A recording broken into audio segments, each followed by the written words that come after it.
1,04,216 ഭക്തരാണ് ഇന്നലെ ശബരിമലയിൽ ദർശനം നടത്തിയത്. ഈ ആഴ്ച ഇത് രണ്ടാം തവണയാണ് 1,00,000-ലധികം പേർ സന്നിധാനത്ത് എത്തുന്നത്.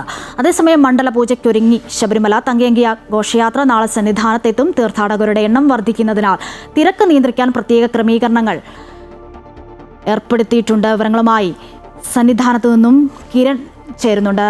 കിരൺ, ശബരിമല വിശേഷങ്ങൾ എങ്ങനെയാണ്? ഇന്നലെ നല്ല തിരക്കാണ് അവിടെ അനുഭവപ്പെട്ടത്. 1,00,000-ലധികം ഭക്തരാണ് സന്നിധാനത്തേക്ക് എത്തിയത് എന്നുള്ളതാണ്. തങ്കയങ്കി ഘോഷയാത്രയൊക്കെ എത്താനിരിക്കുന്നു. ഭക്തരുടെ ഒരു തിരക്ക് എങ്ങനെയാണ് സന്നിധാനത്ത്? അശ്വതി, ശബരിമലയിൽ ഏറ്റവും കൂടുതൽ തിരക്ക് അനുഭവപ്പെട്ട ചില ദിവസങ്ങളിലൂടെയാണ് ഇപ്പോൾ കടന്നുപോയിക്കൊണ്ടിരിക്കുന്നത്. ഈ ആഴ്ചയിൽ തന്നെ നോക്കിയാൽ 1,00,000-ലധികം അയ്യപ്പന്മാർ ഈ ആഴ്ചയിൽ തന്നെ ശബരിമലയിൽ ദർശനം നടത്തിയിട്ടുണ്ട്. അതിൽ 1,00,000 കടന്നത് ഈ ആഴ്ച തന്നെ 2 തവണയാണ് എന്നുള്ളതാണ്.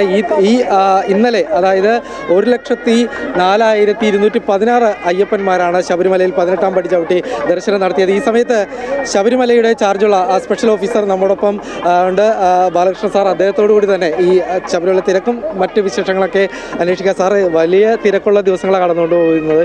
ഇന്നലെ തന്നെ 1,00,000-ലധികം അയ്യപ്പന്മാരെത്തിയിരുന്നു. അതെ, കഴിഞ്ഞ 2 ദിവസമായി വളരെ വലിയ തിരക്കാണ് ശബരിമല അനുഭവപ്പെടുന്നത്. ഇന്നും നല്ല തിരക്കുണ്ട്. പക്ഷേ പോലീസ് നല്ല രീതിയിൽ മാനേജ് ചെയ്യുന്നുണ്ട്. തിരക്ക് നിയന്ത്രിക്കാനുള്ള എല്ലാ സംവിധാനങ്ങളും ഏർപ്പെടുത്തിയിട്ടുണ്ട്. തിരക്കുള്ള സ്ഥലങ്ങളിൽ മെഗാ ഫോൺ വെച്ച് അനൗൺസ് ചെയ്യുന്നുണ്ട്. ബാക്കിയുള്ള എല്ലാ സൗകര്യങ്ങളും പോലീസ് വളരെ നല്ല രീതിയിലൂടെ ചെയ്തുകൊണ്ടിരിക്കുകയാണ്. സാർ, അതുപോലെ തന്നെ ഈ മണ്ഡലകാലത്ത് നോക്കിക്കഴിഞ്ഞാൽ ഏറ്റവും കൂടുതൽ കാനനപാത, പ്രത്യേകിച്ച് പുല്ലുമേട് വഴി വന്ന അയ്യപ്പന്മാരുടെ എണ്ണത്തിൽ വലിയൊരു വർധനവുണ്ടായി.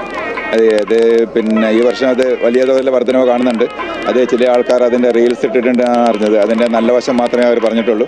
കാരണം അത് ഒരുപാട് ദുർഘടങ്ങളുണ്ട്. വളരെ ചെങ്കുത്തായ പാതയാണ്. പ്രായമായ ആൾക്കാർ അതിലെ വന്നവർക്ക് വളരെ ബുദ്ധിമുട്ടുണ്ടാകുന്നുണ്ട്. കൂടാതെ പോലീസൊക്കെ സ്ട്രക്ചറും നമ്മുടെ NDRF ടീമൊക്കെ സ്ട്രക്ചറിലൊക്കെയാണ് ഭക്തരെ കൊണ്ടുവരുന്നത്. അതുകൊണ്ട് എനിക്ക് അഭ്യർത്ഥിക്കാനുള്ളത് ഭക്തർ ആ പാത പരമാവധി ഒഴിവാക്കണമെന്നാണ്. സാർ, കൂടാതെ ഒരു കാര്യം കൂടി, നാളെ തങ്കയങ്കി ഘോഷയാത്ര എത്തുകയാണ്, മറ്റന്നാൾ മണ്ഡല പൂജയാണ്. എന്തൊക്കെ ഒരു ക്രമീകരണങ്ങളാണ് ഏർപ്പെടുത്തിയത്? വേണ്ടി എല്ലാവിധ ക്രമീകരണങ്ങളും പ്രത്യേകമായ ഫോഴ്സിന് തയ്യാറാക്കിയിട്ടുണ്ട്. ഈ തങ്കയങ്കി ഘോഷയാത്ര ഒന്നിച്ച് അധികം എക്സ്ട്രാ ഫോഴ്സ് കൂടി റെഡിയാക്കിയിട്ടുണ്ട്. എല്ലാ പോലീസിൻ്റെ ഭാഗത്തുള്ള എല്ലാ സംവിധാനങ്ങളും റെഡിയാണ്.